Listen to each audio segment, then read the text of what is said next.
25 મઈ 2024 ના રોજ મારા ખાસ પરમ મિત્ર રાજુભાઈ સારેલ જજરવા તહેસીલ ગાંગડતલાઈથી એમના દીકરાનો બર્થડે હોય અને ટૂંક જ બે લાઈનોમાં મારે એમને માટે ગાવું હોય ત્યારે સુખના સૂરજ ઉગ્યો માડી દુઃખના દાડા ગયા રે, સુખના સૂરજ ઉગ્યો માડી દુઃખના દાડા ગયા રે, રાજુભાઈ સારેલના દીકરાને ખુશી લાયા રે,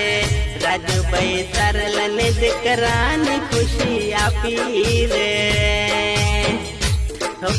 માથે હાથ મેલી માડી બેડો પાર કરજે રે, માથે હાથ મેલી માડી બેડો પાર કરજે રે, રાજુભાઈ ના ઘેર ખુશીઓ ના દાડા લાવજે રે, રાજુભાઈ ના ઘેરે ખુશીઓ નો મોજ કરાવ